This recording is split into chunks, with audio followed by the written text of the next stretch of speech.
Hi everyone, I'm Donna Dracunis, and today we are going to explore some things in Procreate with SAW Sequential Artist Workshop peeps who are into Procreate.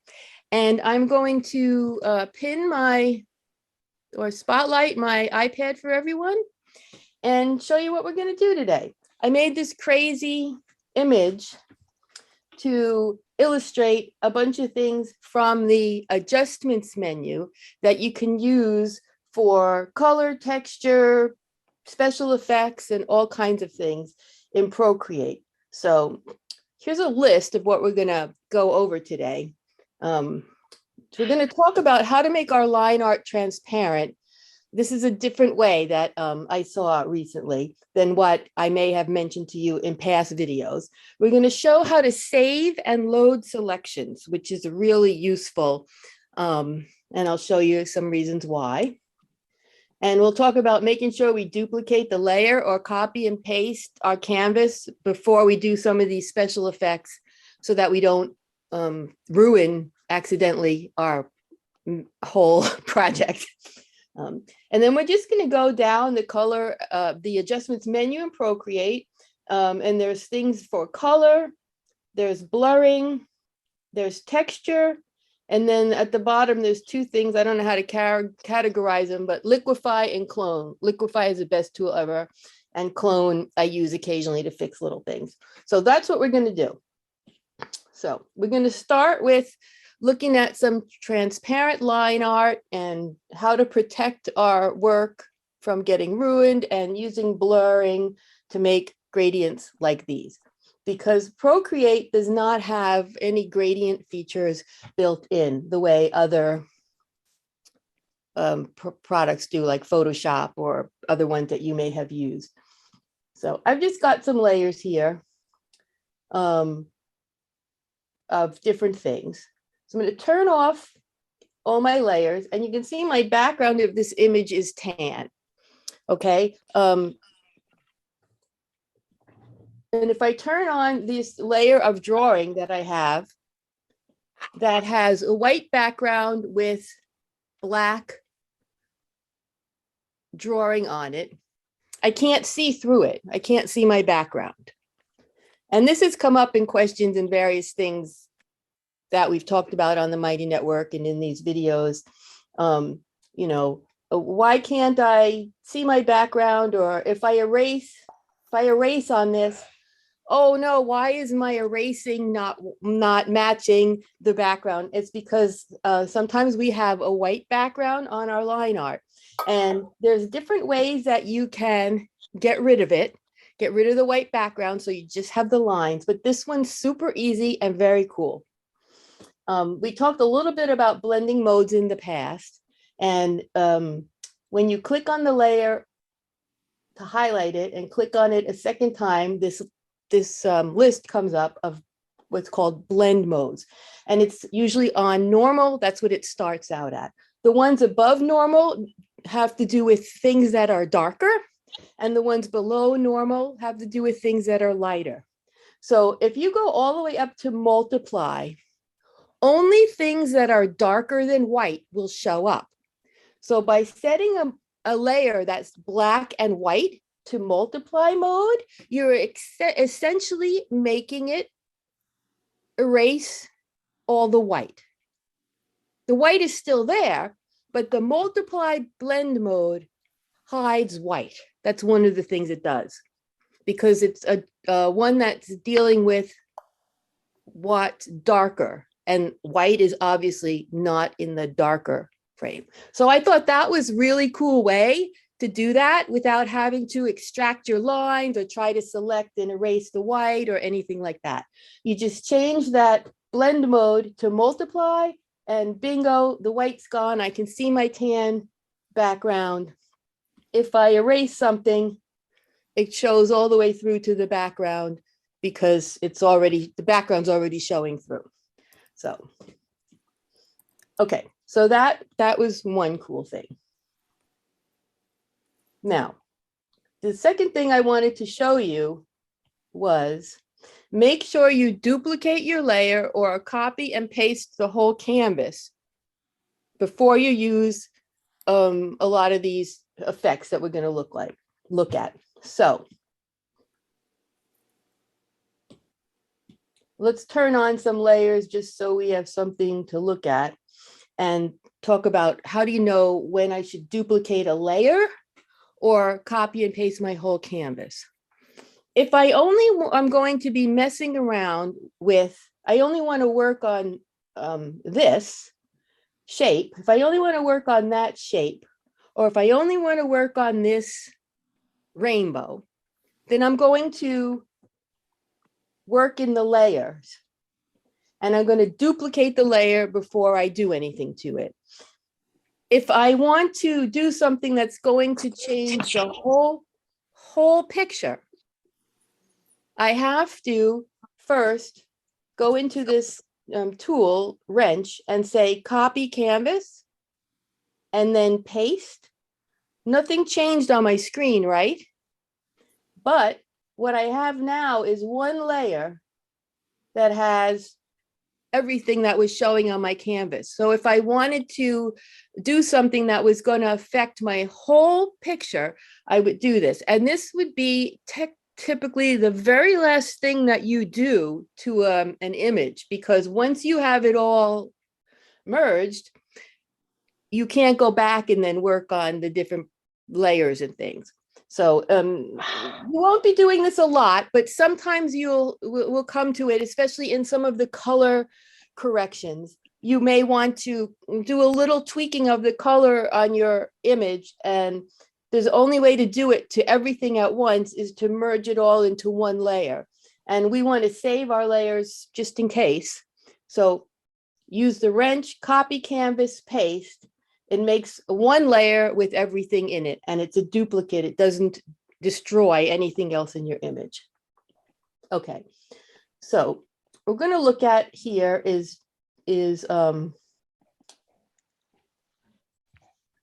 little pictures I made. So I have my line art, and I colored some of the pieces in pink in a layer just of solid color. Okay, so that's just the solid color, and then this line art goes over it. And so I'm going to duplicate that layer because I'm going to mess around with the color. First, I'm going to mess around with the color because we're going to do gradients. So I'm going to duplicate that layer. Now I have another layer to work on. So before we work on some little gradients inside there, we're going to make a full screen gradient just to show you how to do a basic one. Like I said, gradients are not included in here as a feature. Okay, so to make, say you want to do a background to be a gradient, and all we have is the option of turning it off or picking a solid color, right? So I've made a layer. Now I'm going to color one half of it one color and one half of it another color. And you can do that straight up and down. You can do it diagonally. It doesn't matter how you do it. So I'm going to pick my selection tool on freehand, and I'm going to do it diagonally. I'm going to select like half of my image. I'm going to pick a blue color, and I'm going to fill it. Then I'll turn off the selection, and now I'm going to pick a yellow color, and I'll drop it in the second half. So I'm just using the color drop. I selected the part first so it would only fill half, and then it fills the rest. Okay, so super easy to make this into a gradient. You go into the adjustments and go down to the blurs. And I use the motion blur for this because you can do it in the direction. And I do it in the direction opposite or perpendicular to how I angled my colors. So there you go. We have a full screen gradient. It's not quite as flexible as some other programs, like I said, because we're kind of making up a gradient that's a feature that's not there. So you'll notice that even when I pulled my pencil all the way down, the blend still left solid yellow down here and solid blue up here. So the only way that I have figured out to kind of fudge with that or make it bigger is just to pick the transform tool and pick that layer and make it bigger so that the gradient part is bigger and the solid corners are smaller. And you can move that around. So that's the essential thing of making a gradient in Procreate, is that we are going to paint something with solid colors and then blur it. So you don't have to just do the motion gradient. You can use the motion blur. You can use the other blurs as well. For example, if I turn this on, you see I made a little blur on the face of my character here. So how did I do that? I went to my layer that I duplicated. So this is the one I duplicated. So no matter how much I mess it up, I still have the original. I took a color yellow. I took a nice solid brush. I used a flatting brush that I use on comics a lot. And I made her face yellow like that. Now, what I want to do is have this selected, because I can't just blur it. Let me show you why. I'm going to use Gaussian blur. If I just blur it, you see how the pink blurs and it's not in the lines anymore? Okay, that's pretty, but it's not what I was wanting to do. So if you don't select anything and you pick blur, by default, this is going to do the whole layer on the whole canvas. So we'll undo that all the way back. When you have the blur selected, you'll notice at the top, there's a little triangle and it lets you say layer or pencil. If I pick pencil and then go in and pick a brush that's not so flat, it could be an airbrush. I'm just picking a gouache brush there because I have it. I can blur with my pencil. And well, in this case, this brush isn't working. It's blurring a little bit, but it's not really giving me that much of a difference. I can try a different brush. So you can get a little bit of blurring that way, but oh, that one worked good. So that's another way to do it, is that while you're in the blur, if you don't have anything selected and you're just trying to blur a small area, you can click on this, and instead of blurring the whole layer, you can use your pencil to blur it. Okay, so that's another option. But this is my favorite way to do this. We go all the way back to this. And before I color her face yellow or anything, I'm going to select with my automatic selection. I selected the picture frame. Is it always 60% when you blur with the pencil is a question in the chat. No, that's the default. It always comes up to 60%, but you can change it. I don't know why it comes up to that. I believe that you can do some kind of dragging to change it, but I haven't really messed with it that much. Okay, now I have this selection. So I could go ahead and paint my yellow and so forth, but I want to show you something special you can do with the selection. I can go to this little heart here while I have something selected and select save and load, and then click the plus. Now the selection of that particular item is saved. So if I change this, I can still go back and select this exact shape using that save selection. It stays saved in your document in this list of save and load, even after you go back to the gallery and close Procreate. When you come back to this document, your saved selections will still be in there. So there might be two things I want to do with this is it might be I want to select all three of these sometimes. So I can save that as another selection. So then I could go in, say, save and load selection. I want to select all three. No, I really only want to select one. All three, one. And you can make any kind of selections and save it in there. So that's kind of handy if you think you're going to want to select another thing again. Okay, so we've got the shape selected, and I'm going to pick my brush, and I'm going to take my flatting brush, and now I'm going to paint my character's, put a little glow around her face. And now when I go into the magic wand adjustments and Gaussian blur and drag it, it makes a gradient inside the shape, but the shape stays inside the lines.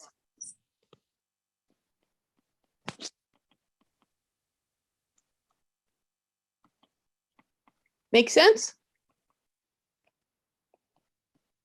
So that's the only way I could find to make a gradient, and it works. It works in all different kind of shapes. So that was just a circle. So, it's just blurring out the circle. You can make a gradient in the rainbow too. So let's select just the rainbow, and just for the heck of it, I'll go ahead and save that selection so that I can select the rainbow later. This is handy because maybe later I decide to cut the rainbow in half, or I make a hole in it or something, but I still want to be able to select the whole thing. I have that there. But for now, we have it selected so we can paint inside that area and not go outside the lines. So I'm going to pick some colors for my rainbow. I already got pink, so I'll put a little bit of blue in it. And then this is not real rainbow colors, but what the heck. And I'll put some yellow in it. Okay, so now I have, my yellow didn't make it to the edge. Now I have three colors in that, and I can do the same thing there. While it's still selected, see my selection is still highlighted. I go in adjustments, Gaussian blur, and I can make a gradient. So you see here that you can make the gradient with more than two colors. It doesn't have to be only two colors. You can do it with as many colors as you want. And so, yeah, when I drag the pencil to the left or the right, while it still has the Gaussian blur there, you can see the percentage changes. That's what Beth was asking about before in the chat. When you switch to the pencil, it's 60%.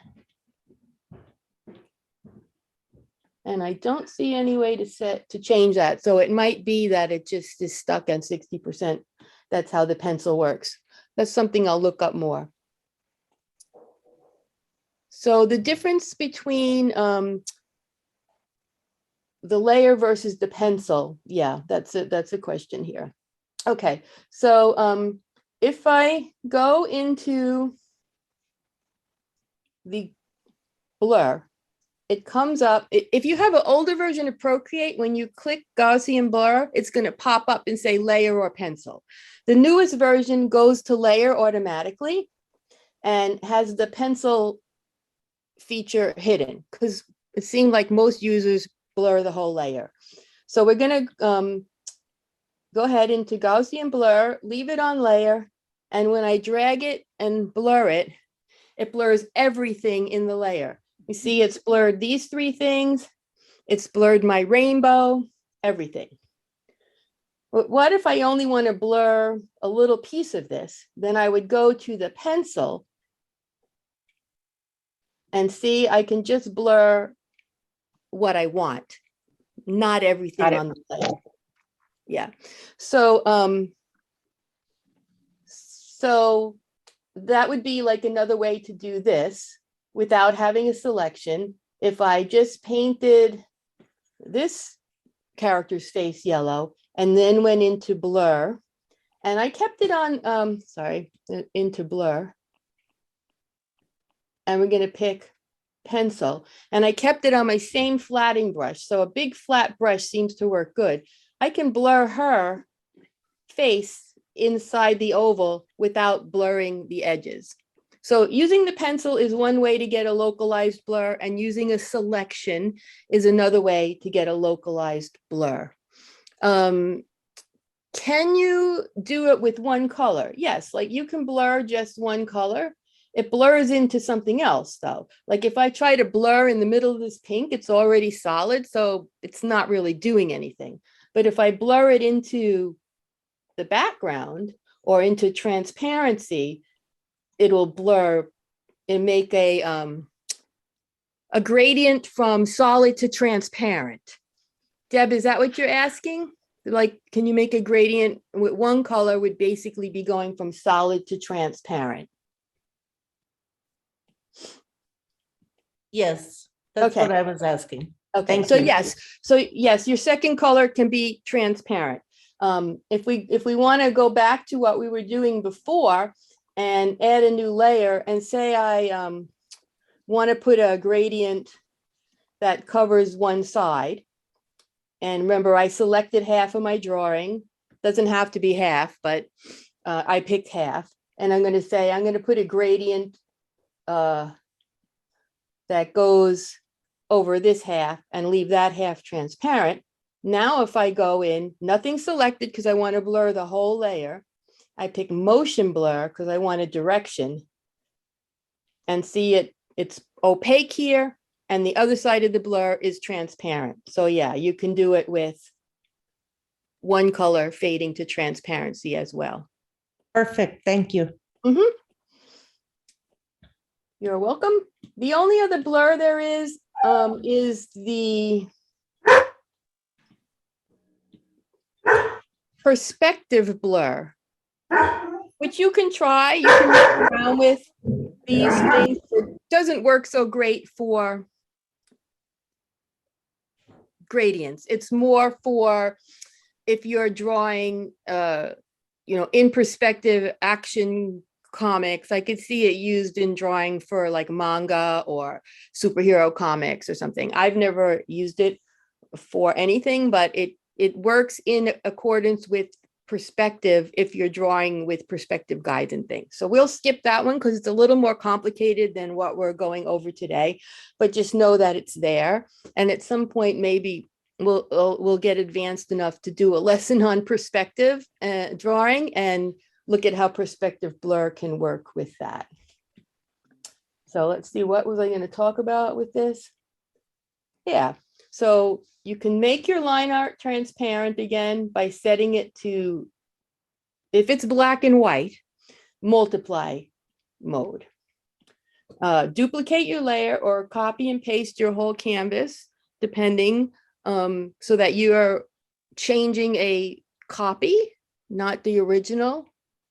Sometimes I just duplicate my whole file before I go on and mess around with it, but always when you get to a point where you put a lot of work into something and you like it, duplicate it before you do more stuff to it. And then that's just some ways that you use the blur features for making gradients. So, okay, I'm going to show you a little bit more about saving and loading selections, and a little bit about the color and texture adjustments that are in Procreate. So I picked this drawing to show you it because of the way I put this drawing together. I think it's useful to look at. Down here are my characters. And in this particular drawing, I made each character with 2 layers, lines and flat colors. And I kept them separate. So there's lines and flat colors for each character, and they're all separate. So sometimes some artists draw all their inks on one layer and all their flat colors on one layer for the whole page. I did not do it that way. I don't want to merge these together for whatever reason. But say I decide I don't like the pink clothes and I want to be able to select the pink clothes and do stuff to it over and over again. Right now, I'm going to have to go into 3 separate spots, pick select. Gonna go to the layer I want, pick select, automatic, choose the, whoops, I was on the wrong layer. See what I mean? I'm on the witch, okay? Select, automatic, choose the pink.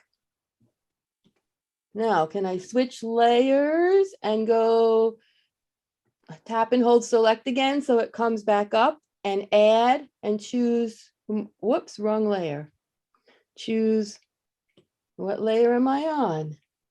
I'm on the kid and books. Okay, I want to add, automatic, got it. Oh, there's a tiny piece up there. Okay, now I want the shirt on this one. So I have to go to another layer and click and hold my selection button, add, pink, pink. Okay, now if say I want to change the clothes again later, I have to go through all of that to select all of those pieces of pink clothes. So I'm going to do is I'm going to save my selection. Now I can select that whole bit anytime. I can make a whole new layer that's not in that, in the other layers, and I can test out different colors. I can do different things. Whoops, where's my selection? Select, save and load, selection, fill layer. I can move it up, I can move it down.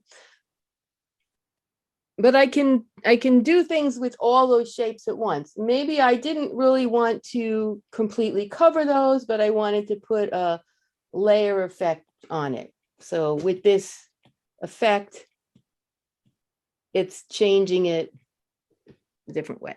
Anyway, I can select multiple things and keep them as one selection. Now, these are in different layers, so that made it extra complicated. But even if this was all one layer, I would still have to go click, click, click, click, click, click to get all the pieces of pink. Because Procreate doesn't have a like color select where you click it and it can select everything in the whole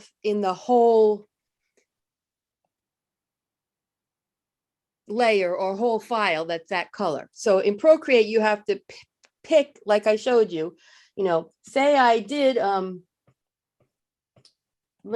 whoops. I wanted to duplicate that. I'm going to duplicate this layer. Be careful when you duplicate layers and try to move them. Sometimes I end up touching things and having multiple layers selected, and then when I move them, multiple layers move. So when you're going to start moving things around, make sure you only have one highlighted so you're not messing up. But so say I had my colors all on this one layer. Well, I still missed one.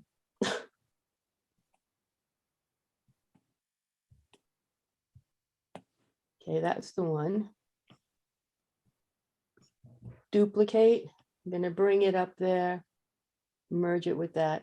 Okay, say I had my colors all on one layer and I still want to select those pieces. I still have to go with select, click, click, click.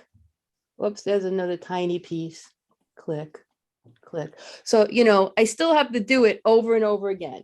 Whereas if I have nothing selected and I had my selection saved, it's 1 or 2 clicks. So this is another reason to do save selections. Okay, so let's just go back to this and look at some of the color and texture things. I think you all have seen hue, saturation, and hue saturation and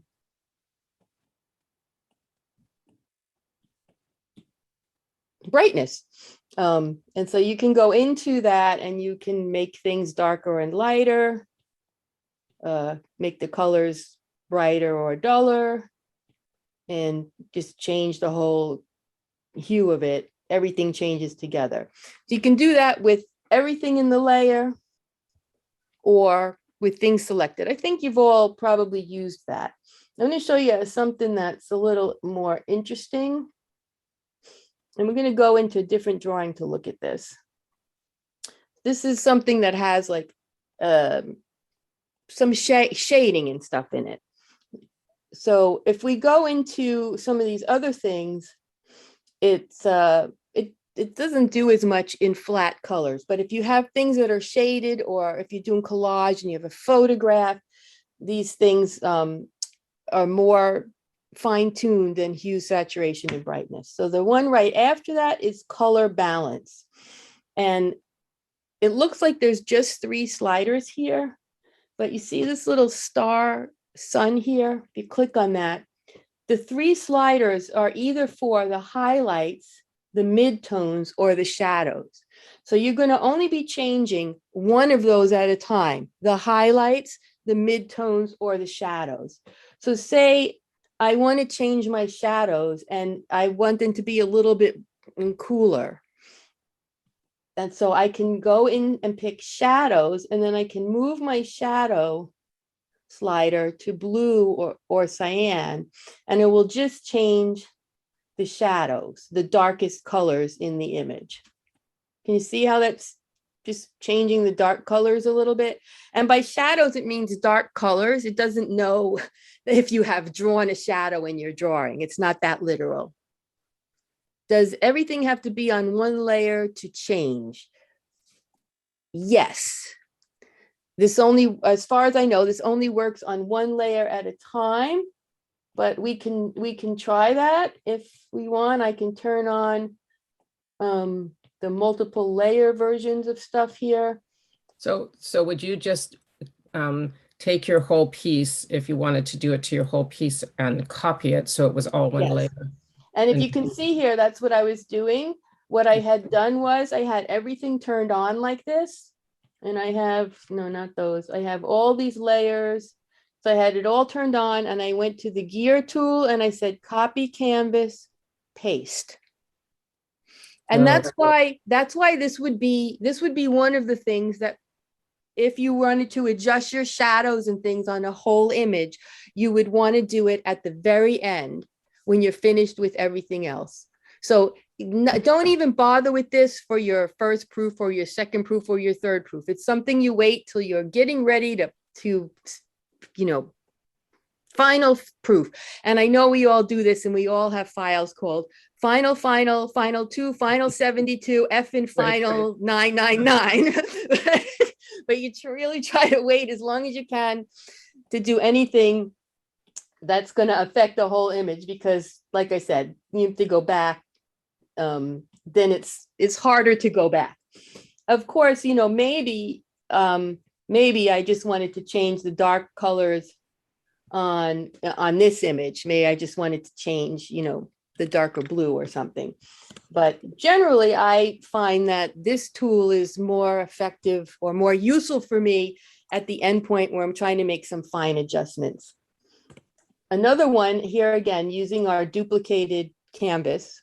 Another one in this that is at the very end a lot of times is curves. You can go completely nuts with curves. Curves is the most powerful color correction tool in the universe. It is also the most complicated. So I'm just going to show you one little thing that you can do with curves that you may find helps your final images a lot. And that is changing it from a straight line to bringing the lights up a tiny bit and the darks down a tiny bit. It boosts the contrast on your image. Doesn't always work, doesn't always give you what you want, but going into somewhere near the top. The right-hand side is the lightest color. The left-hand side is the darkest color. And I just found a lot of times if I bring the lights up a tiny bit, and I mean, this is a tiny bit, you move this, it makes a big change. So I just found a lot of times I tend to not put enough contrast. I'm afraid of darks. I'm afraid, that if I do that, it really fixes it. And maybe I want to don't use that one. Maybe I want to go even closer and I just want to change the very darks.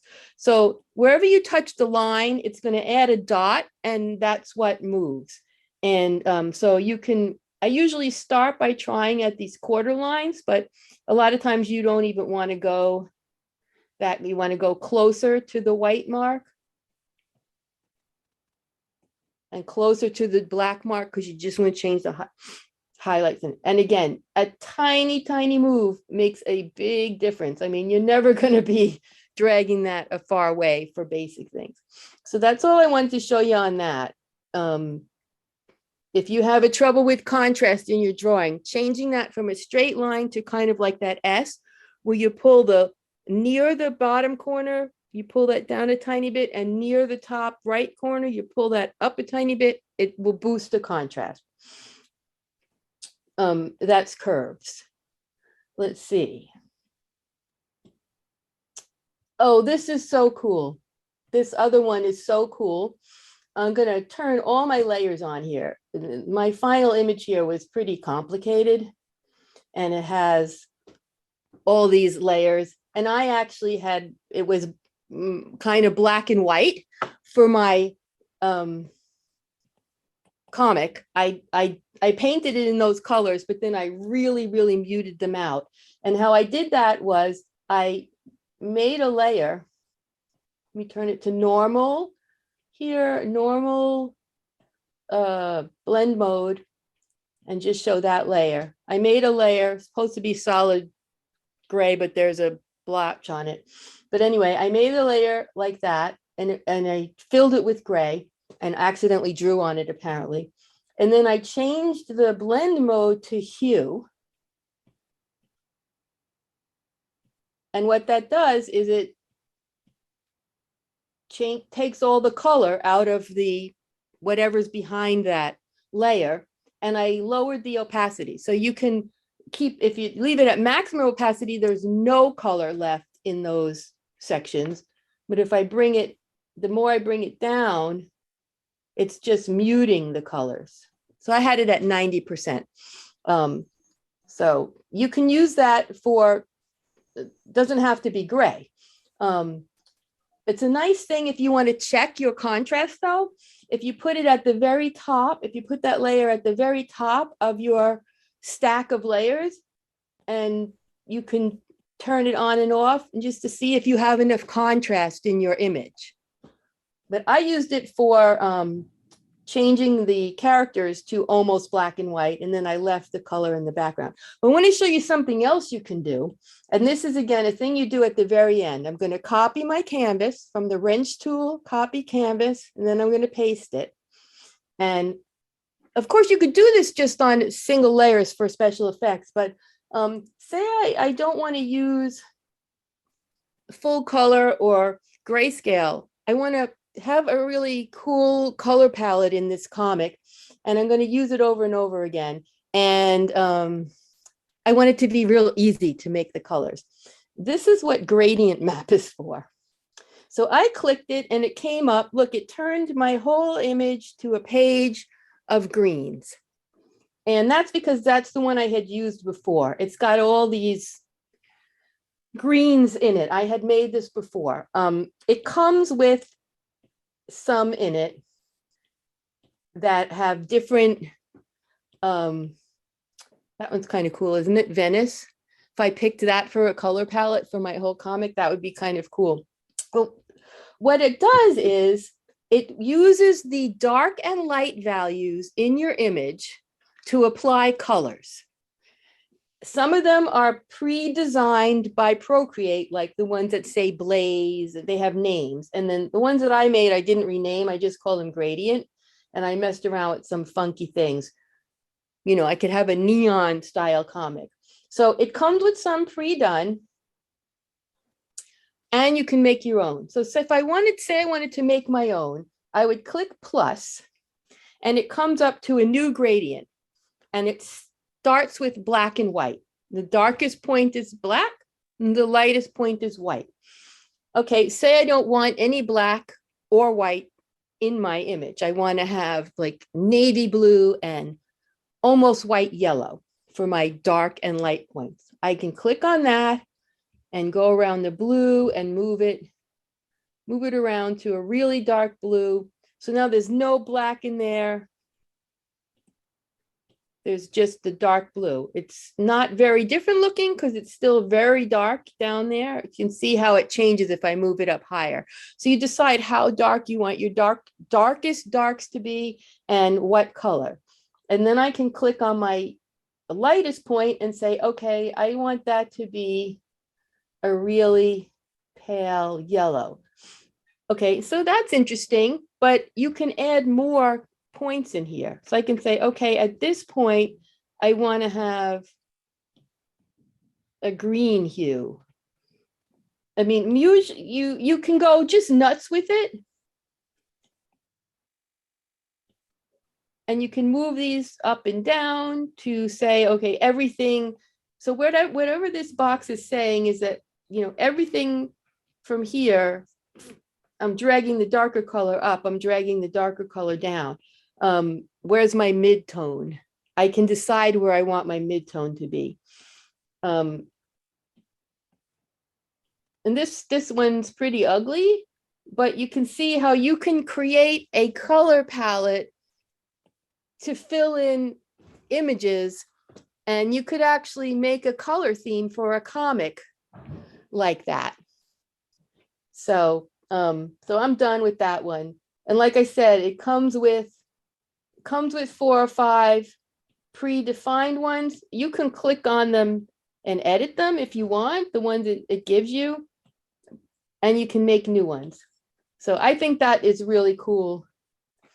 And if you were going to make one that you were going to use in a comic, of course, you would take 3 or 4 pages from your comic or 5 pages and set up a gradient and tweak it until you got it how you want it and then apply it. But it basically what it does is to each shade of gray in your image, it assigns whatever color is clicked at that area, and then between the points that are defined between these boxes, it blends.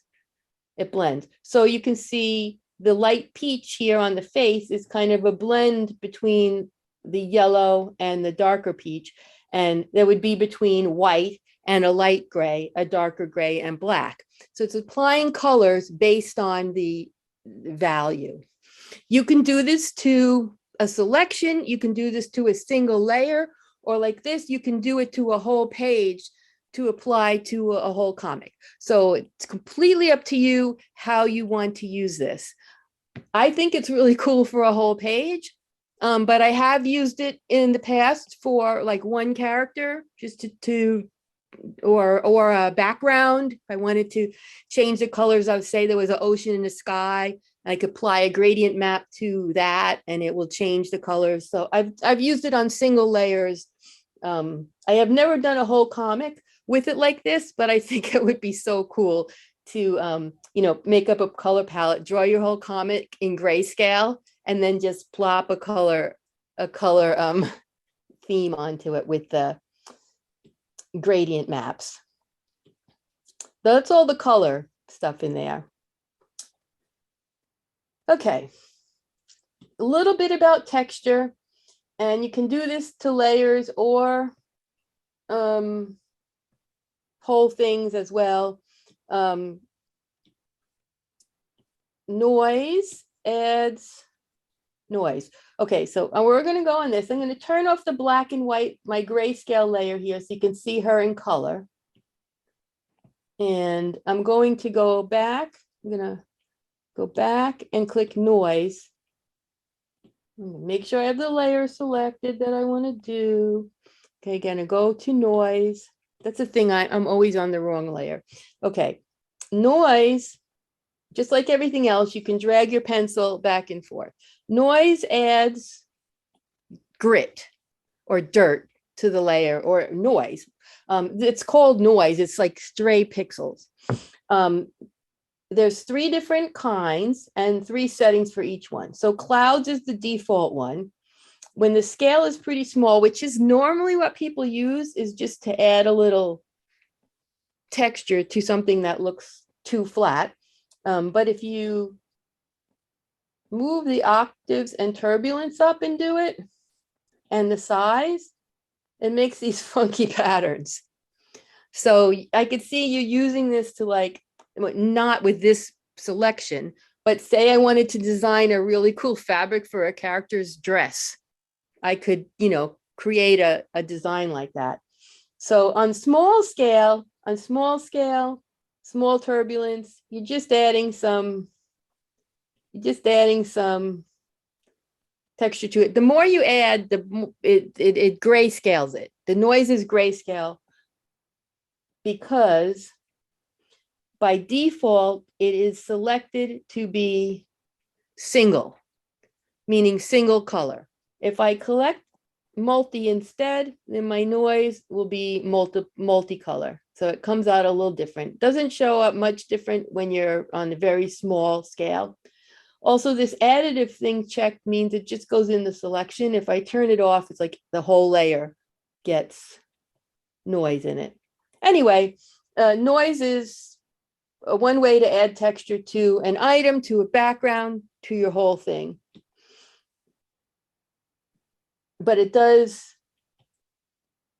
see, I did not duplicate my layer first. So now I've like wiped out her colors.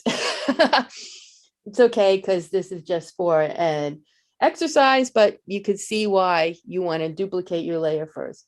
Let me duplicate this layer, which is me here knitting, and we can look at another one in there. Well, sharpen won't do anything here because this is just drawn in flat colors. But if you have something that's a little blurry, like a photo in a collage or something, you can use sharpen to make it crisper looking. Bloom makes things glow. So if you're having something with fire and you want a fire to glow on the person, you can maybe not the whole layer, but maybe put something there so there's a glow on her face. Like if I selected just with a freehand and went like that, and then went into there and said bloom, I can kind of make it's making her face too white. It depends what colors it is already and what you do, but it can make a glow. It might work great on something like this, where I have this this text, this fake, pretty text. And if I select that layer and bloom, see how it makes like a glow behind it? Doesn't work perfectly in this case because I have a light background. But here, where it's against a darker background, or if I even move my text so that the word future is against the black, the glow shows up. So bloom is for making stuff glow. Glitch is really weird. It makes noise like on an old TV set. I haven't found any reason to use this yet, but depending what you pick there and everything,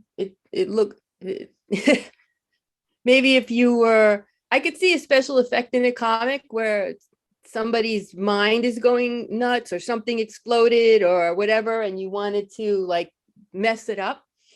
It has different ones.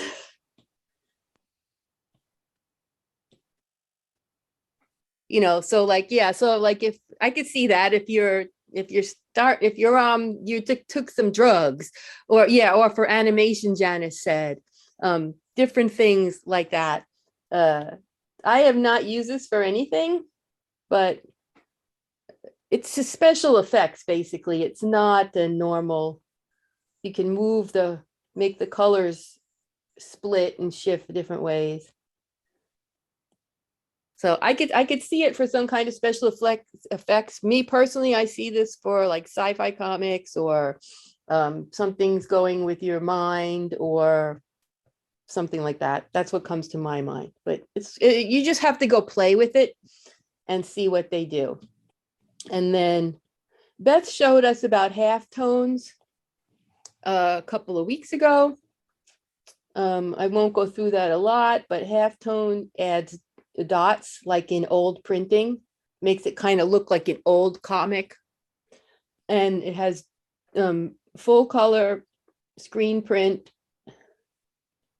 and newsprint, which is black and white. It has different options. And by dragging your pencil back and forth, you make the dots smaller or bigger. So if you make them really big, that's kind of like a pop art kind of style. Usually you for adding texture to your comic, you'd make them, pretty small. And what it does is instead of having a solid color, the color is made out of dots. So it looks like those old printing, the comics that a lot of us read when we were kids, the way the printing presses used to work, and the colors don't always line up exactly. And you could see the dots because they were so big. That's what halftone does. Get rid of all the halftones. And then chromatic aberration is another kind of special effect thing. It makes like copies of the shapes and moves them in what it calls a perspective or displacement thing. So if I ever find out really other cool things to do with those, I will show you. Oh, and we didn't get to liquefy, and it's already 2:00. And I am not going to do it now because I can do a whole class on liquefy, and that's what we'll do next week. Because you can use liquefy for modifying your sketches. I'll just show you a real quick cool thing. What I mean by modifying your sketches is, say I decide I want this cow to have bigger eyes. I go into liquefy, I pick expand, and I just touch. Now that made his whole head bigger, so I'll go smaller there. I can enlarge my little cow's eyes. Oops, that one looks a little weird because I was too close to the pupil and we need the pupil bigger. You can do stuff like that, and it's really cool, especially if you're working on your sketch, not on your final line art, on your sketch, because you couldn't do that in drawing. You'd have to erase the eye and redraw it. So you can try different things like changing the size of the eyes, and I could do it on the girl too, and see how that does it, how that affects your image without having to draw it over and over and over again. So that's one really cool thing that you can do with liquefy. And all these things here are things I did with liquefy. So you can do neat effects, and you can create fur for animals and plant textures. So next week we'll spend a whole time on liquefy because I don't want to, that was the 1-minute version. Next week we'll do the whole class on liquefy because it's worth it. You will really love it. And it's hidden kind of on Procreate. And so people don't even, a lot of people don't even find it and use it. And I would say it's probably one of the most useful hidden features in the whole app. So you guys have any questions? Liquefy will be fun. You guys will have fun. Yeah. So many great tips today. I mean, there are 2 or 3 that are really going to save me so much time. Cool. That's great.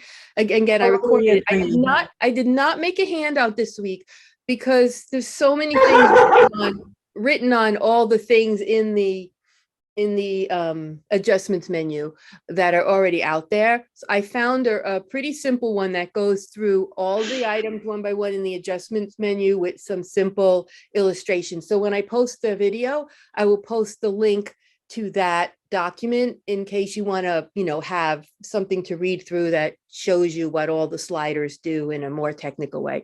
I don't recommend the Procreate documentation for this particular topic because it really didn't say anything. Sometimes documentation is just like, this is on the screen, this is on the screen, this is on the screen. It's like, yeah, I know, I'm looking at the screen. But what happens if I click on it?